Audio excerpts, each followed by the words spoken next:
warahmatullahi wabarakatuh. Waalaikumsalam warahmatullahi wabarakatuh. Bismillahi walhamdulillah. Wassalatu wassalamu ala sayyidina Rasulillah wa ala alihi wa sahbihi wa mawalah. La hawla wa la quwwata illa billah, amma ba'du. Saudara-saudara kaum muslimin yang berbahagia, di dalam kehidupan ini kita senantiasa mengambil iktibar, contoh dan teladan dari orang-orang sebelum kita. Itu sebabnya kepada baginda Nabi kita Muhammad sallallahu alaihi wasallam Allah Subhanahu wa taala menjelaskan cerita para nabi sebelum beliau dalam ayat "Tsumma naqussu 'alaika min amba'ir rusuli ma nusabbitu bihi fu'adak." Demikianlah kami ceritakan kepadamu wahai Muhammad sebagian dari kisah para rasul-rasul sebelum kamu yang dengan itu akan memperkuat hatimu, meneguhkan keyakinanmu dan memantapkan pendirianmu. Inilah manfaatnya belajar dari sejarah. Jadi jangankan kita, baginda Nabi sendiri pun oleh Allah Subhanahu wa taala diceritakan sejarah para nabi sebelum beliau yang dimusuhi oleh umatnya, yang dicaci maki oleh kaumnya, yang terusir dari kampung halamannya, bahkan sampai ada yang terbunuh oleh umatnya. Itu seluruhnya merupakan iktibar manusabbitu bihi fu'adak, untuk memantapkan langkahmu, meneguhkan keyakinanmu dan menguatkan pendirianmu menghadapi perjuangan ini. Sehubungan dengan itu, pada pertemuan kali ini Al-Fakir ingin menyampaikan satu cuplikan kecil dari kehidupan seorang sahabat utama baginda Nabi, yaitu Sayyidina Umar ibn al-Khattab radhiyallahu anhu. Beliau adalah Umar bin Khattab bin Nufail bin Abdul Uzza dari suku Quraisy, golongan Bani Adi. Perawakannya tinggi, kekar dan gagah, melambangkan sifatnya yang pemberani, tegas, dan tidak pernah kenal takut kepada siapapun. Sebelum mendapat hidayah, Umar bin Khattab termasuk orang yang berdiri di barisan orang-orang yang memusuhi umat Islam. Ia terperangkap dalam tradisi jahiliyah, di mana gemar berperang dan bermabuk-mabukan juga merupakan hal-hal yang pernah dilaksanakan dalam kehidupannya sebelum beliau masuk ke dalam agama Islam. Oleh karena itu, dalam kehidupan beragama, hidayah merupakan sesuatu yang penting. Bagaimanapun banyaknya dosa dan kesalahan yang telah dilakukan oleh seseorang, tidak seharusnya menyebabkan ia putus asa dari rahmah Allah. Sebaliknya, bagaimanapun banyak kebajikan dan kebaikan yang sudah dikerjakannya, tidak perlu membuat dia besar hati, puas, bangga, apalagi menjadi lalai karenanya. Sebab kita belum tahu akan bagaimana ujung perjalanan dari kehidupan kita ini. Saudara-saudara, kisahnya pun masuk Islam merupakan peristiwa yang menarik. Pada satu hari, dengan pedang terhunus, Umar bin Khattab menuju Darul Arqam, tempat di mana baginda Nabi biasa berkumpul dengan para sahabat. Melihat mukanya yang beringas, matanya yang nanar, orang sudah menyangka dan mengerti ini tentu akan terjadi pembunuhan. Dalam perjalanan menuju Darul Arqam, Umar bertemu dengan Nuaim bin Abdullah. Nuaim bertanya, "Ya Umar, mau kemana ente?" "Mau membunuh itu, si murtad itu," kata. "Si murtad yang mana?" "Yang mana lagi?" "Itu." yang memecah belah kita, yang menghina berhala-berhala kita, yang menjelek-jelekkan nenek moyang dan keturunan kita. Siapa lagi kalau bukan Muhammad? Kata Nuaim Umar, enggak salah. Tidak salah lagi. Salah Umar. Salah kenapa? Apa kamu enggak malu? Kamu mau pergi membunuh Muhammad, sementara adikmu sendiri Fatimah, dia sudah termasuk salah seorang pengikut Muhammad. Mendengar ini, muka yang memang tadinya sudah marah dan merah, tambah jadi kelabu. Bukan main mangkelnya Umar bin Khattab. Orang lain dia musuhi, orang lain dia kejar-kejar. Ini malah adiknya sendiri menjadi pengikut dari baginda Nabi. Tidak jadi menuju Darul Arqam, dia berangkat ke rumah adiknya Fatimah. Adapun di rumah Fatimah sedang berkumpul Fatimah, suaminya Sa'id bin Zaid, dan seorang sahabat Habbab ibnul Arad. Mereka sedang membaca Quran. Waktu itu Quran belum lagi dijilid macam sekarang, jadi masih merupakan suhuf atau lembaran-lembaran tercecer saja. Ketuk pintu. Ya tentu tidak assalamualaikum karena dia belum Islam. Tok, tok, tok. Siapa di luar? Umar. Mendengar suaranya saja, ini sahabat yang namanya Habbab ibnul Arad sudah lari ke belakang pintu. Sambil komat kamit baca doa mohon diselamatkan oleh Allah. Adapun Fatimah yang sedang memegang suhuf, lembaran tulisan Quran itu, menyembunyikan suhuf itu di belakang bajunya. Umar masuk. Fatimah, saya bang. Apa benar berita yang saya dengar? Berita apa itu bang? Bahwa kau sudah masuk Islam. Bang, andai kata Muhammad memang benar, bagaimana? Sudahlah, jangan belit-belit. Jawab saja, kau masuk Islam benar atau tidak? Ya. Saudara hadirin, begitu dikatakan iya, tangannya langsung melayang, menampar muka adiknya ini, sehingga mengalir darah dari hidungnya. Suaminya Sa'id bin Zaid yang mencoba melindungi istrinya, dipegang lehernya, dibanting, diduduki dadanya. Oh ini jawara ini.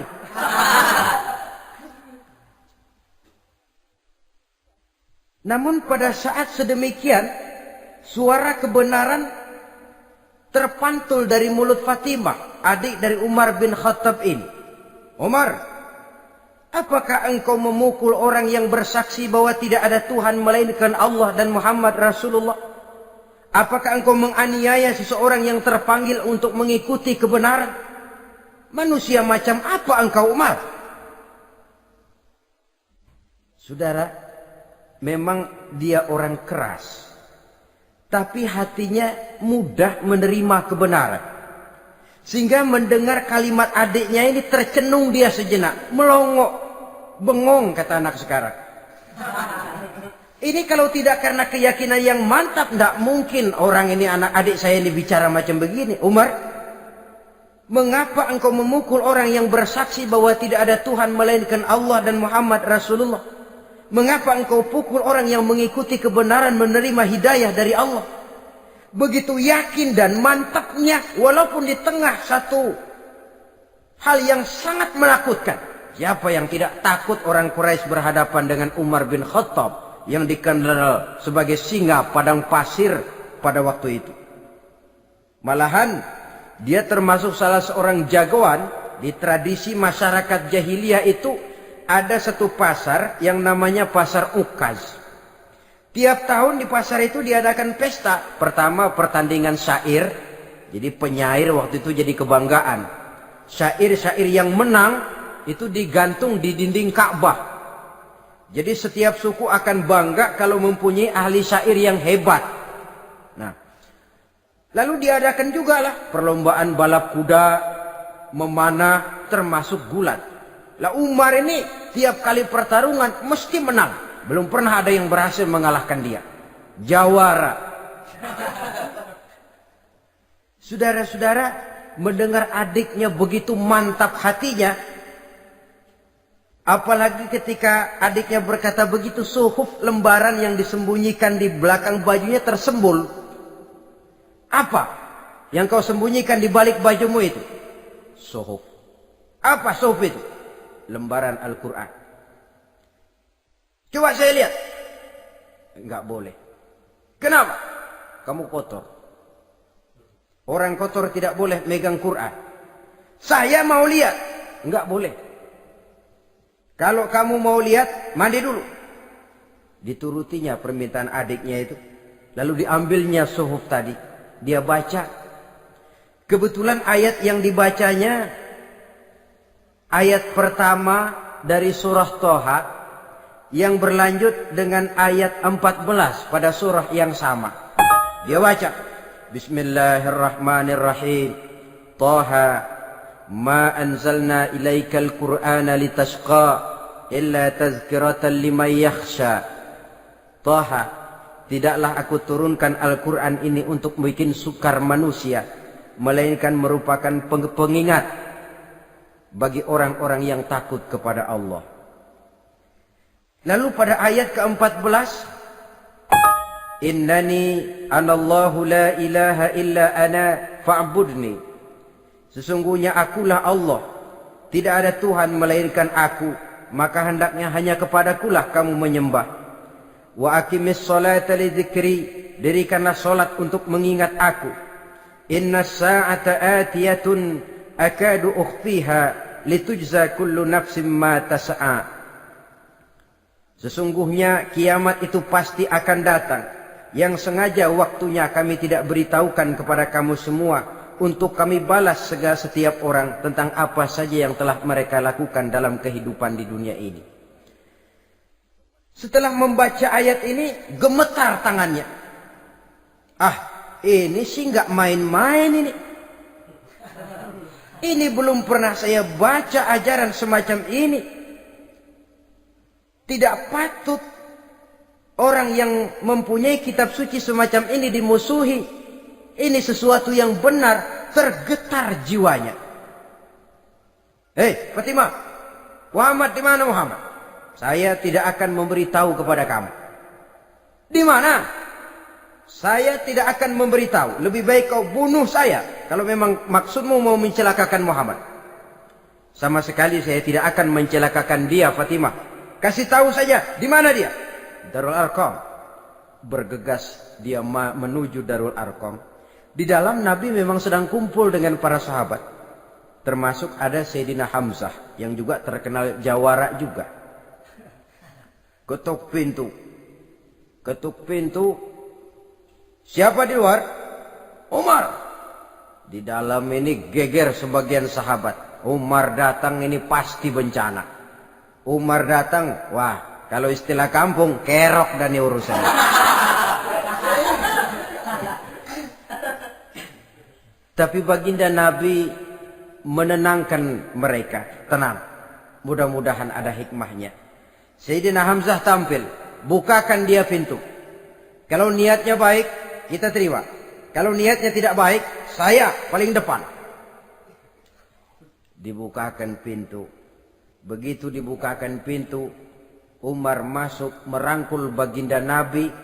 Kemudian dengan tersendat, Ashhadu an la ilaha illallah wa ashhadu annaka ya Muhammad Rasulullah.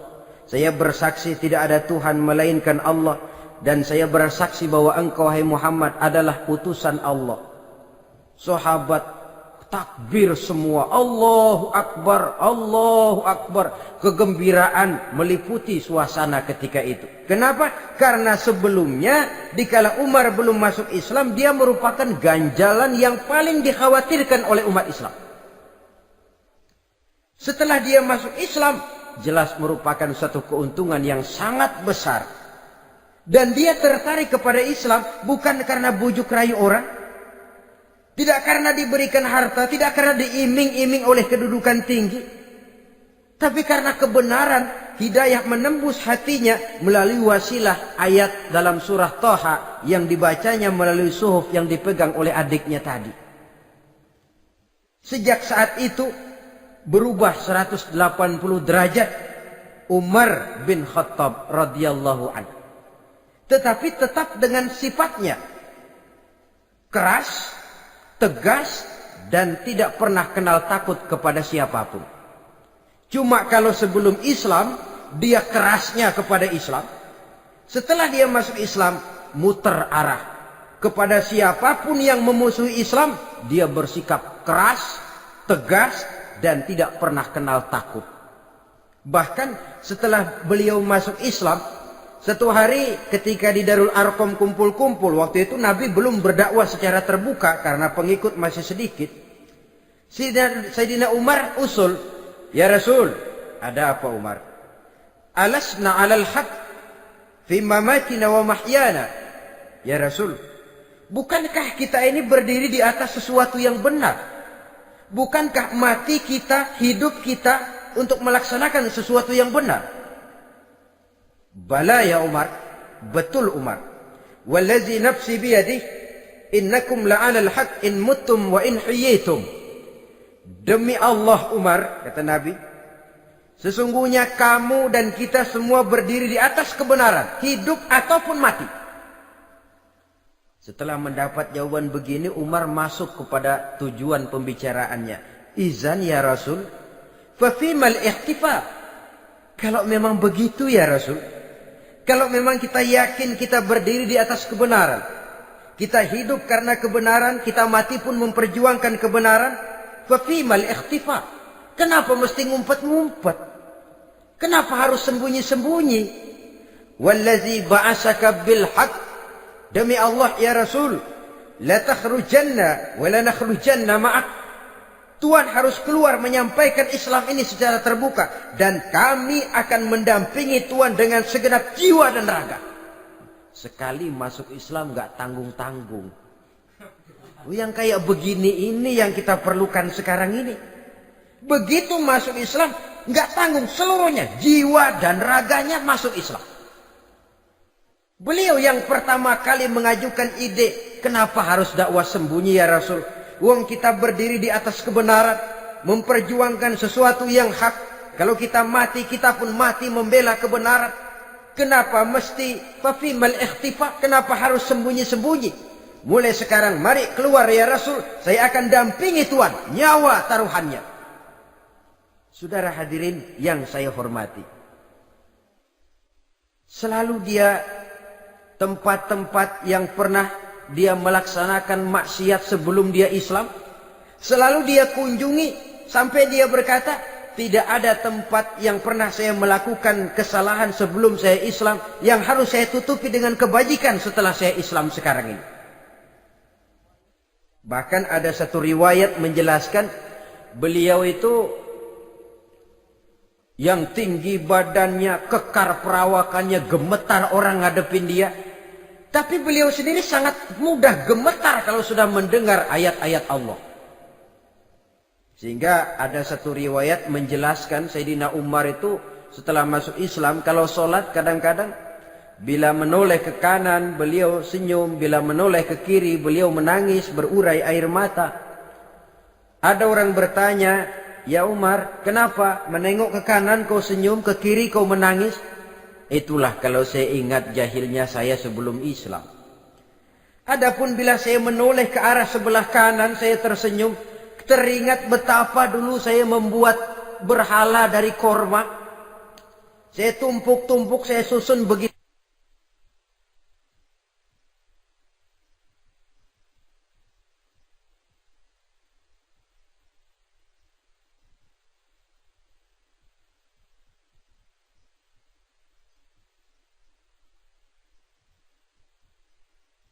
Itu rupa. Setelah saya sembah, saya makan itu korma. Gagah betul saya waktu itu, sampai Tuhan pun saya makan. Adapun kalau saya menoleh ke kiri, teringat putri kesayangan saya yang terbawa oleh tradisi jahiliyah, takut menanggung aib, merasa malu mempunyai anak perempuan sampai dia terkubur hidup-hidup. Berurai air mata saya mengingat semua itu. Padahal Nabi sudah memberikan jaminan. Sebab saudara jangan lupa, orang kafir masuk Islam, dalam Islam itu dihitung dari bayi lagi. Dari nol, itulah untungnya. Jadi misalnya sudah 60 tahun, dari kecil sampai 60 tahun kafir. Umur 61 masuk Islam. Nah, sejak umur 61 itulah yang dihisab oleh Allah. 60 tahun ke bawah gratis bersih pemutihan. Istimewa betul. Tapi jangan lalu diniatin, gua kafir aja ah.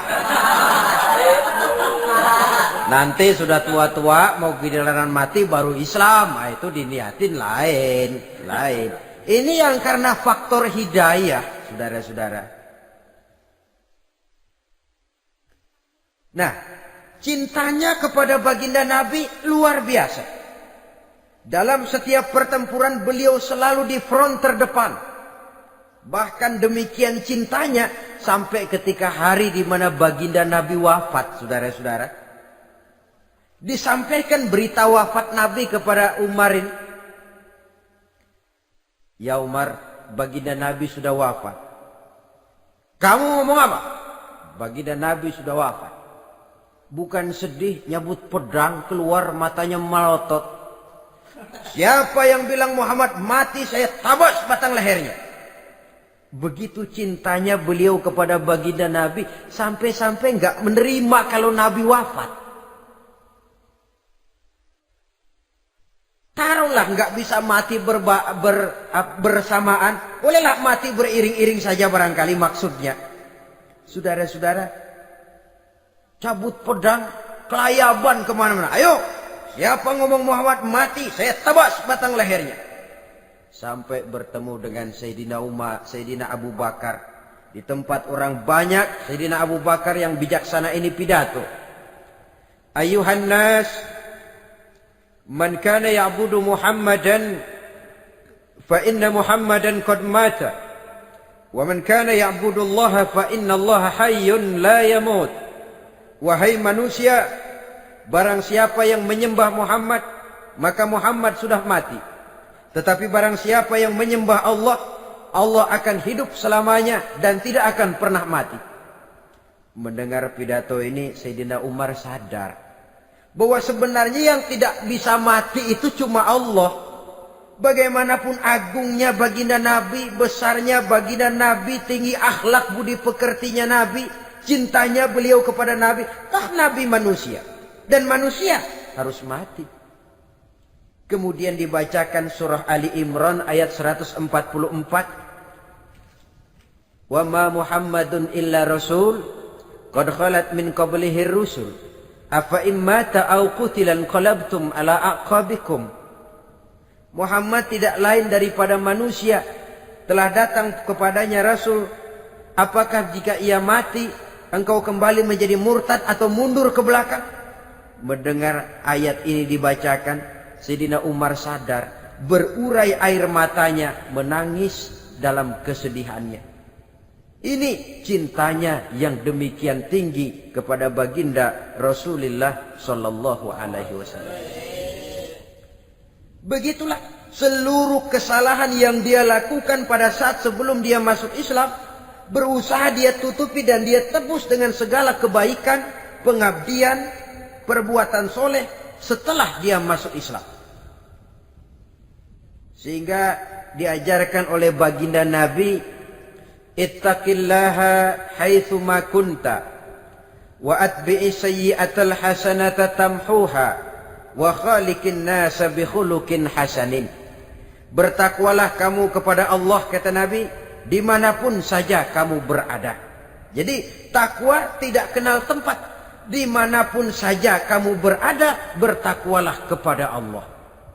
Di rumah takwa, di pasar takwa, di kantor takwa, di tengah orang banyak takwa, pada waktu sendirian takwa. Ittaqillaha haitsu ma kunta.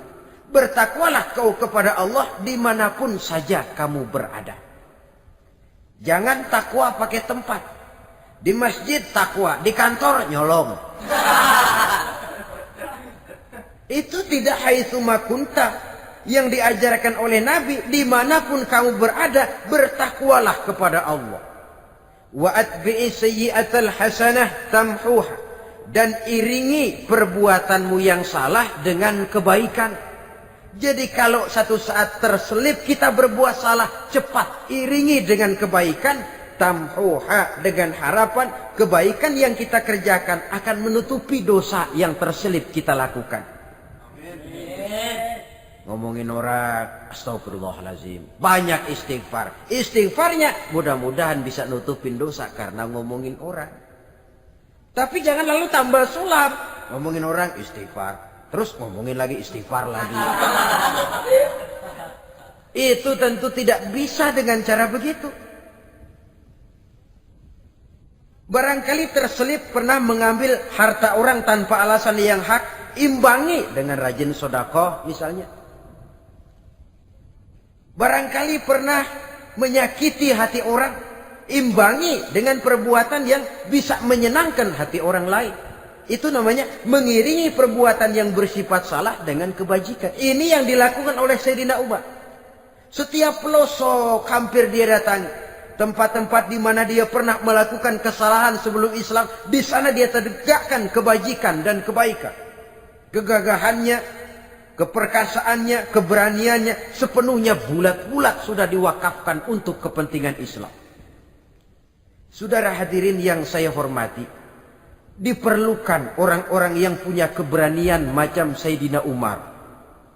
Berani karena panggilan hidayah, bukan berani babi. Babi berani juga babi, cuman nyeruduk. Artinya berani yang tanpa pertimbangan. Berani yang tanpa pertimbangan pada akhirnya akan menyulitkan kita sendiri. Beliau gagah, beliau berani, beliau punya kekuatan, beliau punya wewenang. Dan itu dimanfaatkannya untuk menjadi backing baginda Nabi kita Muhammad sallallahu alaihi wasallam. La takhrujanna wa la nakhrujanna ma'ak ya Rasul. Ya Rasul, keluar, sampaikan dakwah secara terbuka. Saya akan mendampingi Tuhan. Jika ada yang ganggu Tuhan, saya paling depan. Backing yang mendampingi Rasul untuk menyampaikan risalah Islamiyah ini. Saudara hadirin yang saya hormati, wa khaliqin nasa bi khuluqin hasanin, kata Nabi. Dan pergaulilah manusia dengan akhlak yang baik. Karena dengan ini kau bisa mengambil hati orang. Dalam hadis lain katakan, innakum la tas'una an-nasa bi amwalikum walakin yas'uhum minkum bastul wajhi wa husnul khuluq. Kamu tidak akan bisa menyenangkan orang banyak dengan hartamu, tapi kamu bisa ambil hati mereka dengan budi pekerti yang luhur dan muka yang manis. Dengan harta belum tentu kita bisa menyenangkan semua orang. Tapi budi pekerti yang luhur, muka yang manis, itu yang akan bisa membuat kau menyenangkan orang banyak.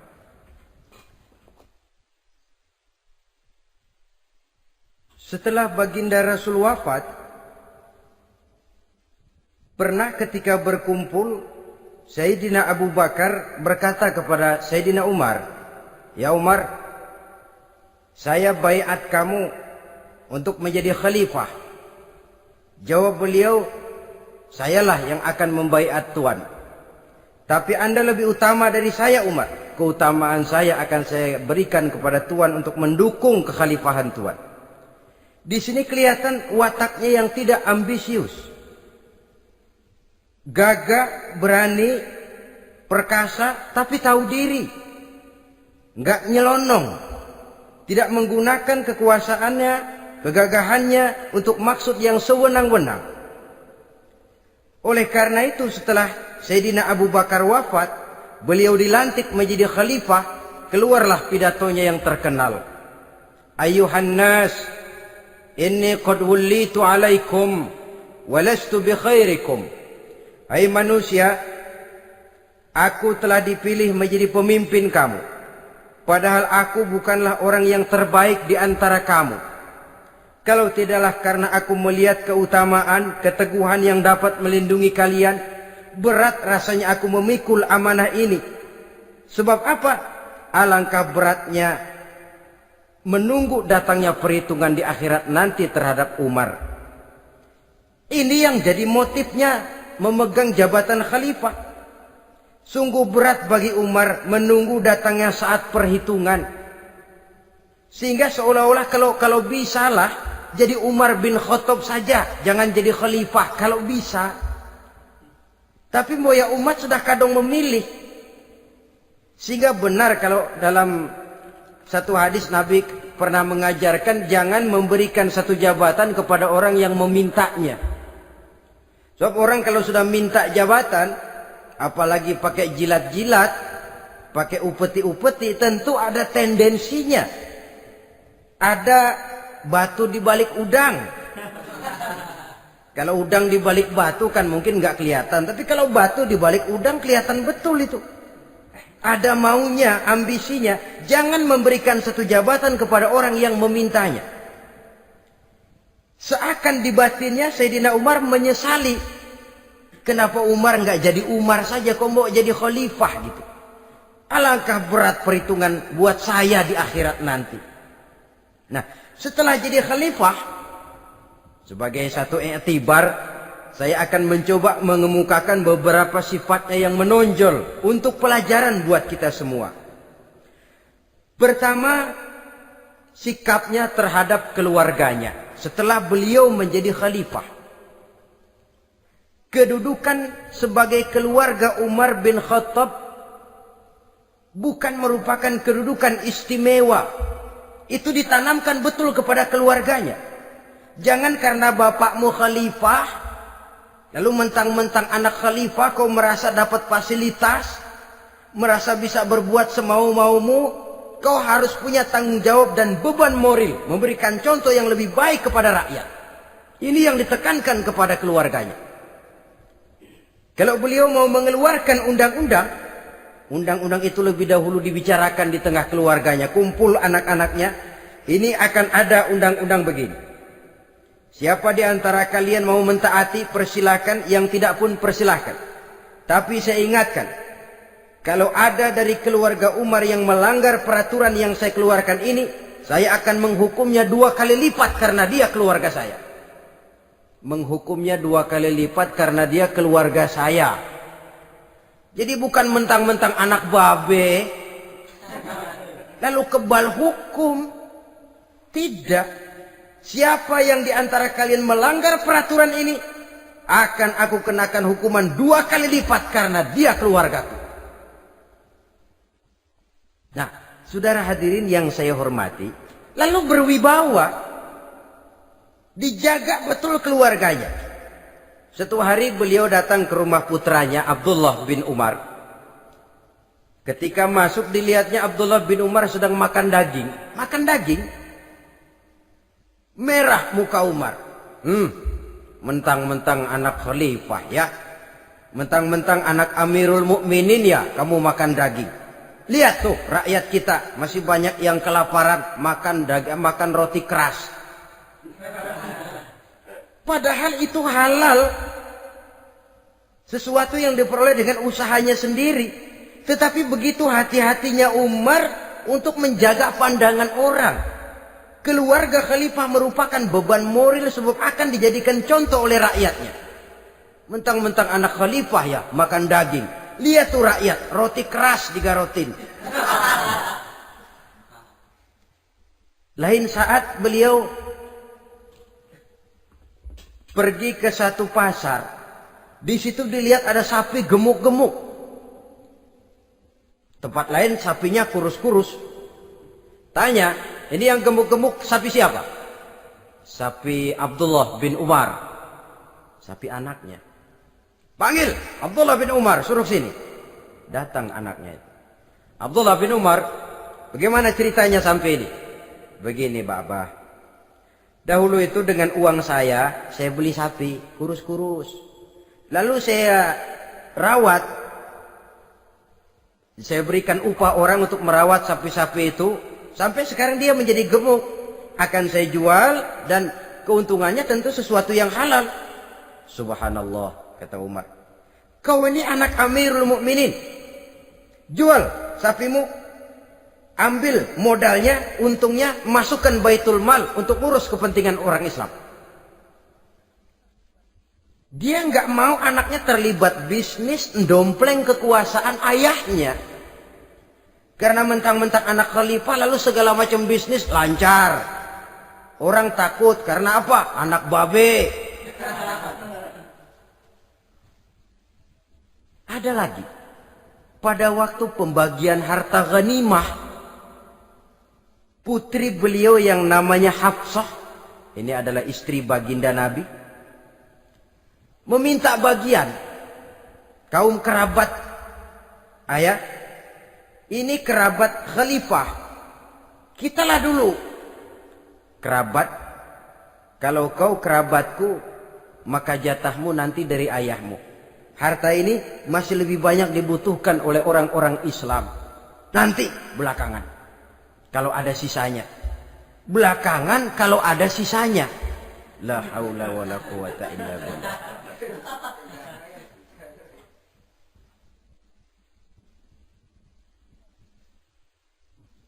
Saudara hadirin, itu terhadap keluarganya. Kemudian apa sifat-sifat yang menonjol dari kepemimpinannya? Pertama, kesederhanaannya. Beliaulah satu-satunya khalifah, Amirul Mukminin, setingkat presiden kalau sekarang, yang punya jubah cuma 2 dan 1 pun punya anaknya. Tambelan lagi.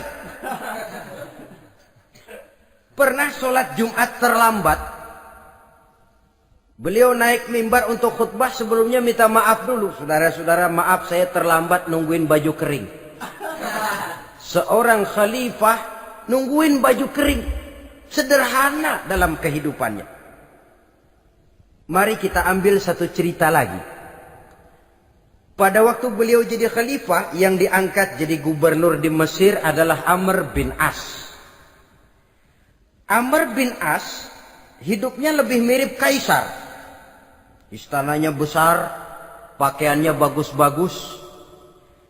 Nah, yang paling mengganggu pikiran Amr bin As, di sebelah istananya ini ada gubuk reot, kepunyaan orang Yahudi lagi. Ah, ini nggak pantas bener, masa di samping istana gubernur ada gubuk reot. Orang Yahudi lagi yang punya. Ini mesti, udah, bikin saja rencana, panggil dinas tata kota, bikin planning. Di sini mau dibangun masjid, proyek negara. Bikin gambarnya, susun anggarannya, tender. Saudara-saudara, si Yahudi yang punya gubuk reot dipanggil. Yahudi, ada apa, Pak? Kamu tahu nggak? Enggak. Iya, memang belum saya kasih tahu.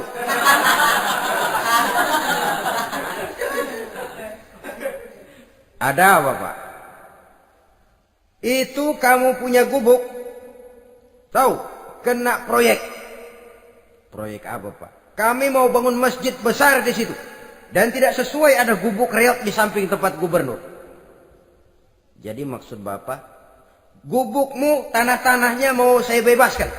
Saya beli. Enggak mau, Pak. Saya enggak mau jual. Saya bayar 2 kali lipat. Enggak mau. 3 kali lipat. 6 kali lipat juga enggak mau, Pak. Saya dari muda peres keringat banting tulang cuma segitu-gitunya, Pak, tempat saya tinggal. Gubuk reot sama tanahnya sedikit. Makmur saya, Pak, cuma rumah sama sumur.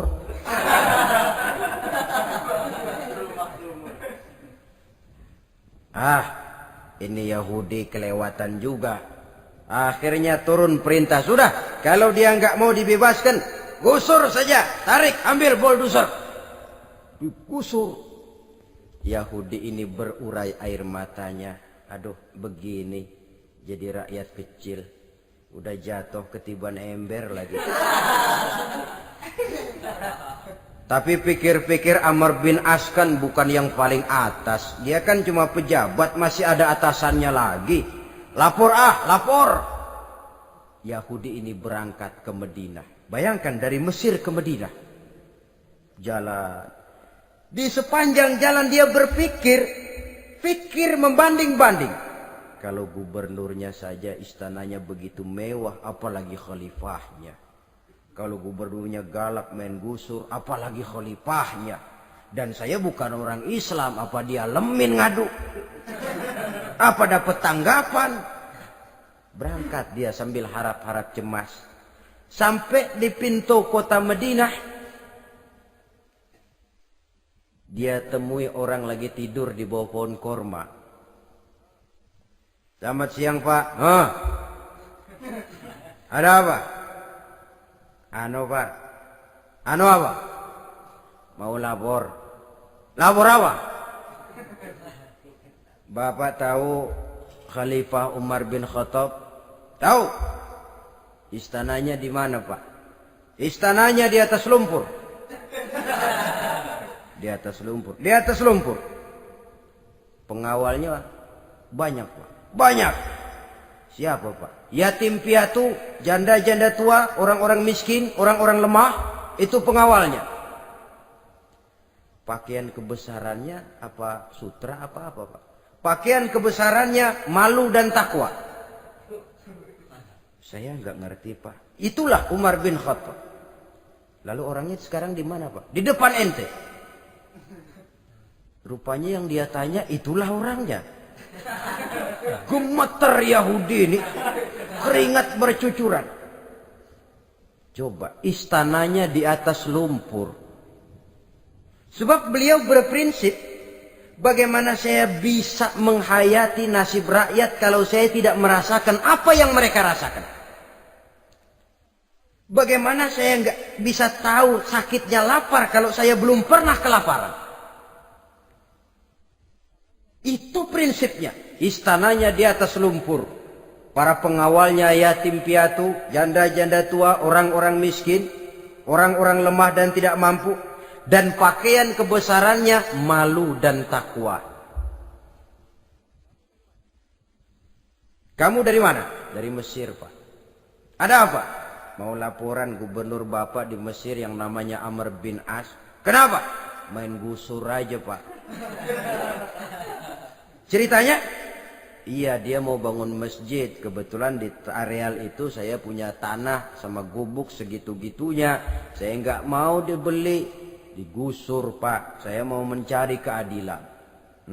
Begini. Kamu lihat tempat sampah itu? Lihat. Di situ banyak tulang. Coba kamu ambil kemari satu. Tulang unta, bawa sini. Bingung Yahudi. Pak, saya kemari mau cari keadilan. Kalau tulang mah di Mesir juga banyak, Pak. Sudahlah, pokoknya kau ambil saja tulang itu.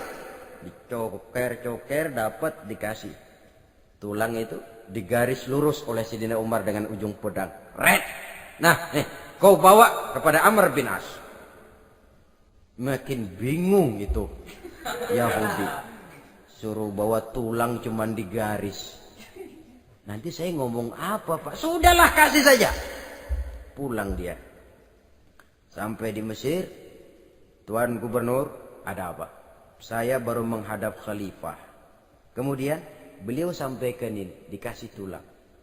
Amr bin As ngelihat tulang ada goresan lurus dengan ujung pedang, gemetar. Badannya keluar keringat dingin. Panggil kepala proyek. Proyek batal. Masjid nggak jadi didiriin. Itu gubuk Yahudi diriin lagi. Ini Yahudi makin bengong. Ini gubernur dapat tulang doang segitu takutnya.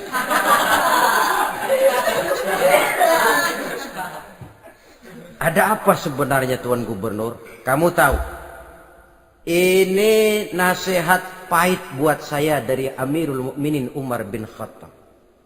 Seolah-olah beliau bilang, "Hai Amr bin As, jangan mentang-mentang sedang berkuasa ya. Pada suatu saat kau akan jadi tulang-tulang kayak begini. Maka mumpung kamu masih hidup dan berkuasa, berlaku lurus dan adillah kamu seperti lurusnya garis di atas tulang ini. Red. Lurus, adil, jangan bengkok. Sebab kalau kamu bengkok, nanti aku yang luruskan pakai pedangku. Siapa yang nggak ngeper digituin? Sampai akhirnya apa? Kata si Yahudi, Pak, kalau begitu Islam adil ya. Adil. Kalau gitu biarin dah Pak, tanah saya. Mau kamu jual? Bukan saya jual Pak, saya kasih aja dah. Campur gubuk-gubuknya, ambil aja dah.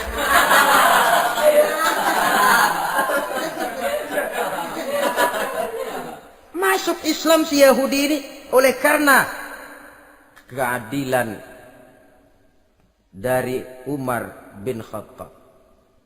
Begitulah kesederhanaan hidupnya. Sampai saudara, yang ironi betul,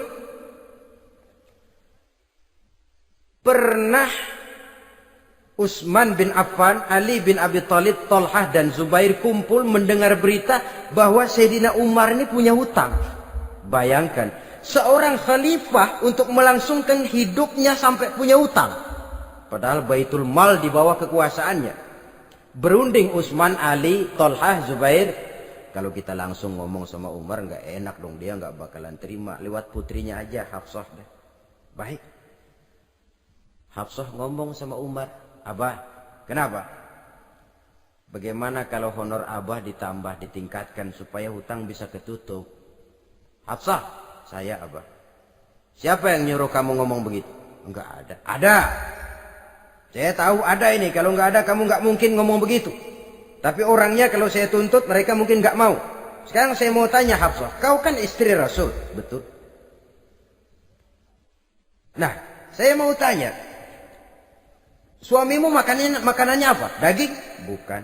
Roti. Tempat tidurnya kasur empuk? Bukan. Kain kasar yang kalau musim panas kami bentangkan, kalau musim dingin separuh buat tidur, separuh buat selimut. Pakaian yang dibelikan untukmu berapa banyaknya? Cuma 2. Nah, itu guru saya. Orang yang paling saya cintai. Dan itu yang saya ikuti. Bahkan setelah beliau wafat, Sayyidina Umar ini, hutangnya ditanggungkan kepada anaknya Abdullah bin Umar. Dan itu pun dilunasi dengan menjual rumahnya. Sehingga rumahnya itu disebut Darul Qadha, rumah bayar hutang. Begitu kesederhanaannya. Jadi nggak pakai aji mumpung jadi khalifah lalu kayak ikan gurita, tangan yang mana aja megang. Itu kan mental monyet. Monyet itu kan begitu. Tangan megang kiri kanan, mulut ngawal, kaki megang, temennya dikasih masih ngerampas juga. Monyet rakus betul itu. Itu kesederhanaannya. Kenapa kesederhanaan ini timbul? Karena sikap zuhudnya. Zuhud itu tarkud dunia li ajlil akhirah. Orang yang mengambil dunia hanya yang diperlukan dengan lebih mengutamakan kehidupan akhirat. Watak zuhudnya yang sangat menonjol. Dialah pahlawan yang paling berani di medan perang. Dialah imam yang paling khusyuk di masjid. Dan tidak jarang kalau sholat sendiri, begitu membaca ayat yang menceritakan neraka, nangis berurai air matanya. Saudara hadirin ma'asyiral muslimin rahimakumullah.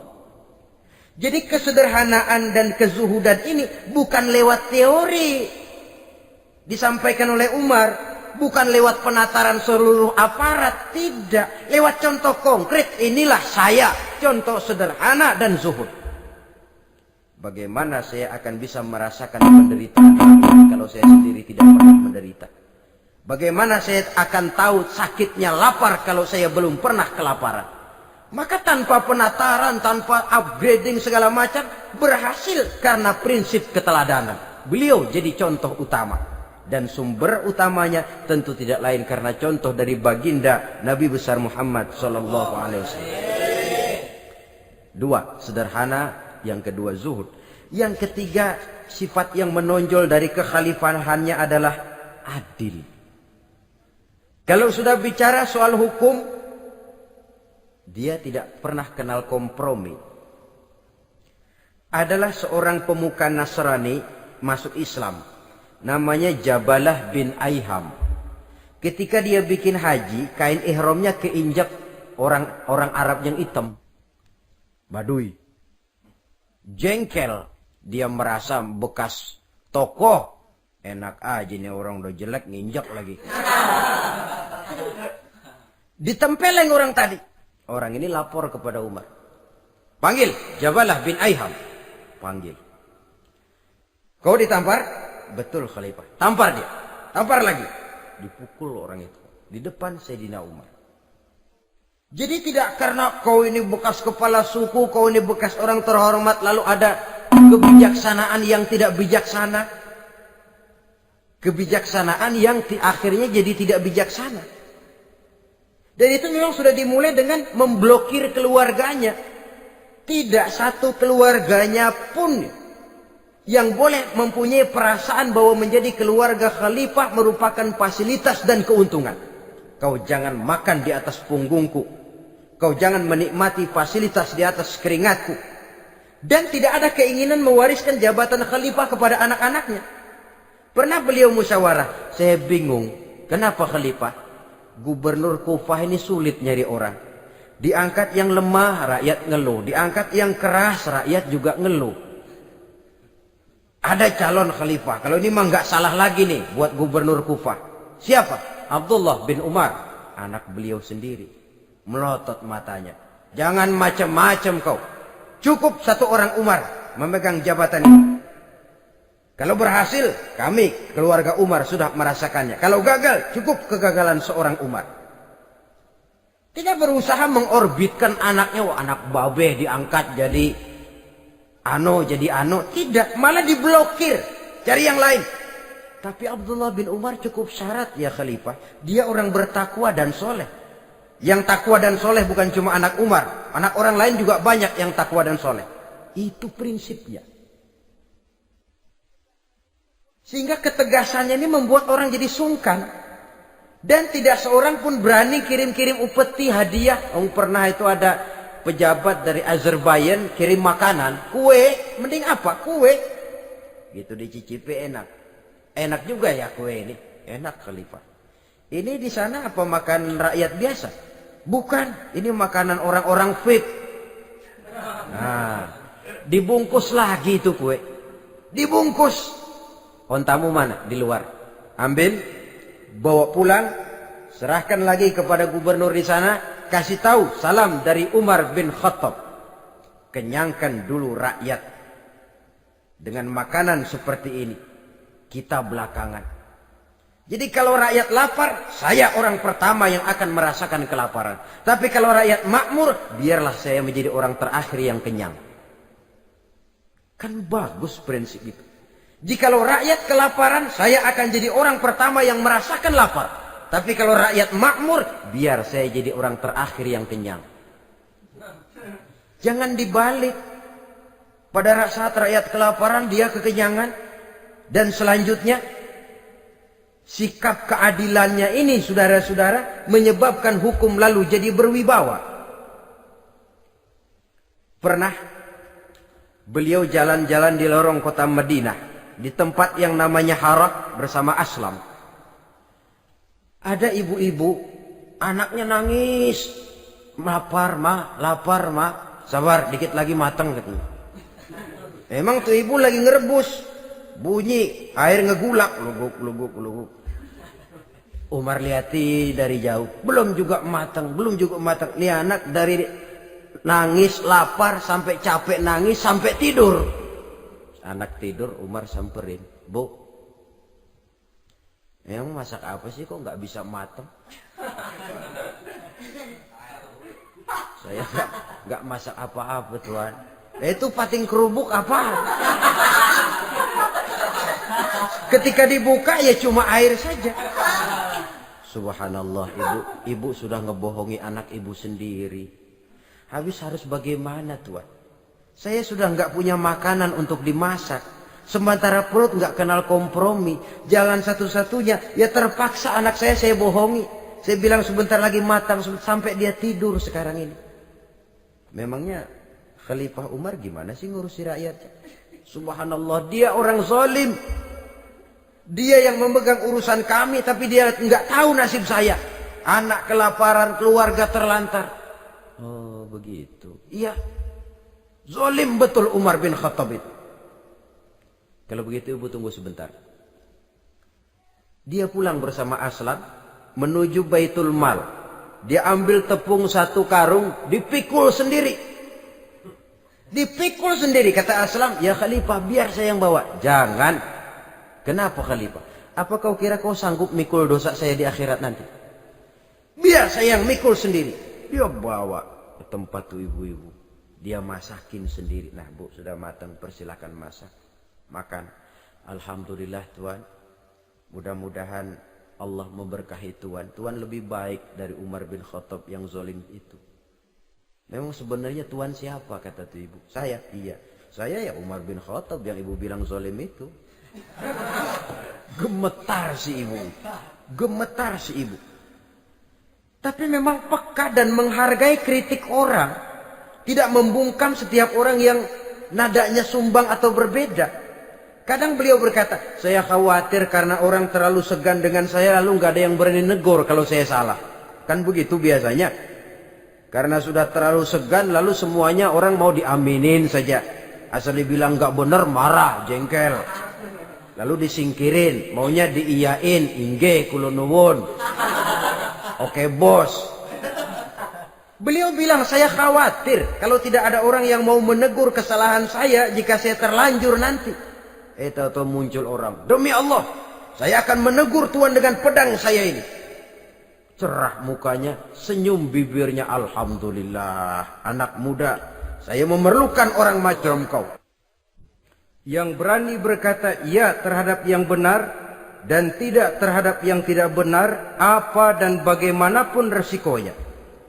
Di sini kelihatan sikap beliau menghadapi orang yang berbeda pendapat.